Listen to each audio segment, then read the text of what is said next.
You know, Alex, I spent 3 hours yesterday trying to find a 10 millimeter socket that I am reasonably certain developed legs and migrated south for the winter.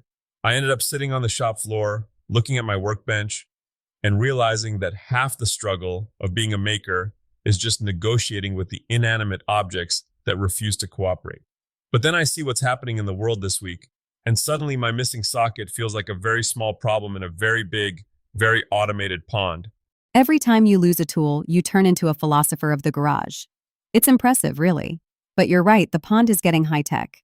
I was looking at the notes for today's show, specifically these robotic shipbuilders in South Korea. Are we finally at the rise of the machines, or is this just fancy welding? It's a bit of both, honestly. We're moving into what they're calling the deployment phase. Imagine a massive shipyard, steel plates the size of a suburban house, wind whipping off the ocean, and you have these tight, awkward interior hull spaces where a human welder has to basically turn into a pretzel to get a clean bead. Now they're sending in these humanoid robots to handle the high-risk stuff. It's not about replacing the soul of the craft. It's about not making a guy with a mortgage and a bad back crawl into a metal coffin with a torch. Okay, I can get behind the robot goes where the human shouldn't. But what about the finesse? I've seen your face when a weld isn't perfectly stacked dimes. Can a robot feel the puddle? While Xeris Automation is trying to give them eyes that are probably better than my aging peepers, they just updated their HF pre-weld inspection system for tube and pipe. It's essentially a high-speed brain that looks at the seam before the heat ever touches it. It catches a microscopic misalignment that would normally cause a blowout 3 miles down the production line. It's the difference between catching a typo in a draft and having to pulp 10,000 books because you misspelled the title. That's the industrial side, but for the folks listening who are maybe just starting out, the ones who don't have $1 million robot, there's some big news on the human front. I saw the Bring Back the Trades grant is live. This makes me genuinely happy. If you're a student or an apprentice in plumbing or electrical, they're doing $1,500 grants for toolkits. When I started out, I was buying my wrenches one at a time from a pawn shop and hoping they weren't stripped. $1,500 is a life-changing foundation. It's the difference between having the right tool for the job and trying to drive a screw with the back of a pair of pliers because you're broke. Is that a personal confession? Did young Tiger use pliers as a hammer? Third Tuesday of November, 1994. I still have the scar on my thumb to prove that pliers are, in fact, terrible hammers. See, this is why people listen. But seriously, it's not just about the tools, it's the training. Train Technologies just opened this advanced technology training center. It sounds less like a classroom and more like a high-tech playground for HVAC techs. It's necessary. Modern HVAC isn't just bang on the furnace until it kicks over anymore.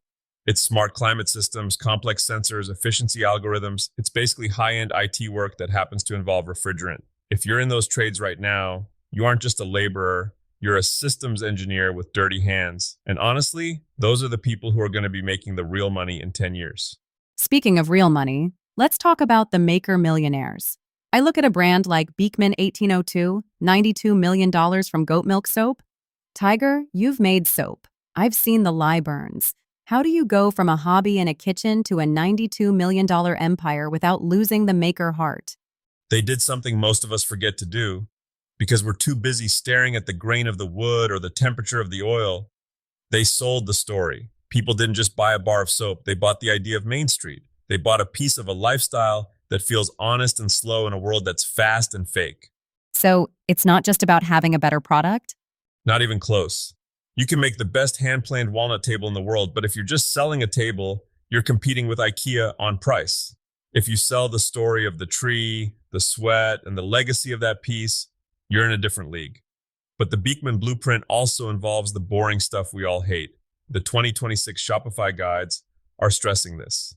You have to move past the DM me for prices stage on Instagram. Oh, the dreaded DM for info posts. Those are a brand killer, aren't they? It's a hobbyist trap. If you want to scale, you have to automate your tax nexus, which is a fancy way of saying make sure the government doesn't kick your door down later, and you need a dedicated storefront that validates demand through pre-sales. You have to treat your passion like a cold-blooded business for a few hours a week, so your passion can actually pay your mortgage. Okay, let's bring it back to the grease and the sawdust. For the people who aren't looking to build an empire today, but just want to make their Saturday more productive, I saw that 60 tool list from the Maker channel. I'm scared to show it to you. You're going to find 12 things you need. I already looked at it, and I've already justified a new Japanese pull saw. I told myself it's for the precision work, but really there's just something about the way those teeth bite on the pull stroke that makes you feel like a surgeon instead of a hack. A surgeon with a sawdust-covered beard. What about that cabinet humidor build? That looked intense.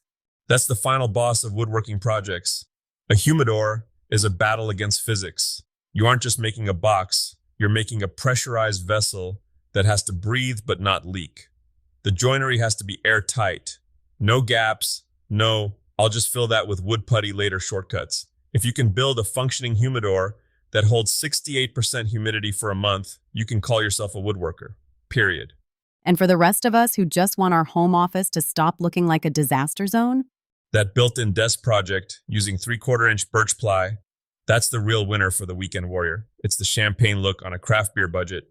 You take standard plywood, add some cleverly placed trim to hide the edges, and suddenly you have a workspace that looks like it costs $5,000, but you actually built it for the price of a modest dinner out and a few bags of sawdust.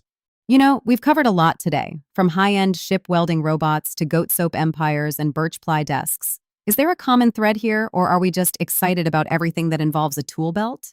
I think the thread is that the good life is being built by people who aren't afraid to get their hands dirty, whether those hands are made of flesh or sensors.